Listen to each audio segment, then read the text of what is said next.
सनातन संस्थेच्या वतीने आम्ही गोवा पोलिसांचा निषेध करण्यासाठी हा व्हिडिओ जाहीर करतोय की काल जी अत्यंत दुर्दैवी अशी घटना गोवा राज्यामध्ये घडलेली आहे की माधव खट्टर जे श्री गौतम खट्टर यांचा सख्खा भाऊ आहे, त्यांचं वय वर्ष केवळ 18 आहे, त्यांना गोवा पोलिसांनी अन्यायकारक अटक केलेली आहे। श्री गौतम खट्टर यांच्यावरती गोवा पोलिसांनी आरोप केलेले आहेत की त्यांनी ख्रिश्चन पंथाच्या काही भावना दुखावल्या आणि त्यांच्या शोधासाठी म्हणून गोवा पोलीस उत्तराखंडला गेले होते।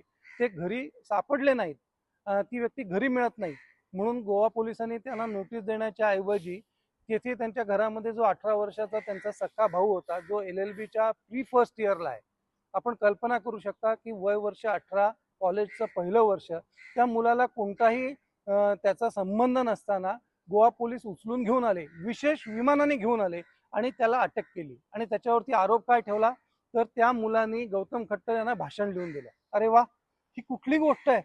18 वर्षाचा मुलगा, अरे गौतम खट्टर एक प्रसिद्ध युट्यूबर आहेत, त्यांना कशाला कोणी भाषण लिहून देण्याची गरज आहे?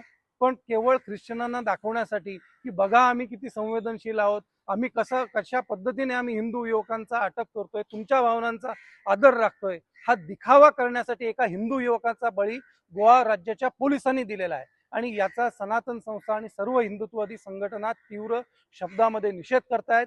आम्ही याच्यावरती आंदोलन उभारू। सर्व हिंदुत्ववादी संघटनांच्या भावना प्रक्षुब्ध आहेत, हे गोवा सरकारने लक्षात घेतलं पाहिजे। अशा प्रकारे तुम्ही हिंदूंवरती अन्याय करू शकणार नाही। आणि त्याच वेळेला ज्या वेळेला अशा प्रकारे तुमचा प्रोएक्टिव्हनेस हिंदुत्ववादी संघटनांच्या बाबतीत किंवा युवकांच्या बाबतीत आहे, त्याच वेळेला हे गोवा पोलीस ख्रिश्चन लोक या घटनेचा निषेध करण्यासाठी सोशल मीडियावरती देवी देवतांवरती अश्लाघ्य टीका करतायत, माता सीतेवरती टीका करतायत, प्रभू श्रीरामचंद्रांवरती अतिशय घाणेरड्या भाषेमध्ये जाऊन टीका करतायत। त्यांना अटक सुद्धा करत नाहीयेत, त्यांच्या घरी सुद्धा पोहोचत नाहीयेत।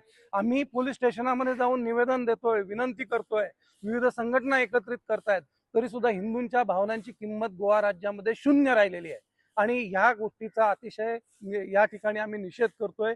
आम्ही उत्तराखंडचे मुख्यमंत्री माननीय पुष्कर धामी यांना देखील विनंती करतोय की उत्तराखंडचा एक युवक आज तुरुंगामध्ये आहे, आपण या प्रकरणामध्ये लक्ष घाला, हा अन्याय आपण वेळीच थांबवा, या मुलाचं आयुष्य उद्ध्वस्त होत आहे ते वाचवा आणि कायद्याला जे काही आहे ते प्रोसिडिंग करू दे, परंतु अशा प्रकारचा अन्याय हिंदुत्ववादी संघटना कदापि सहन करणार नाहीत।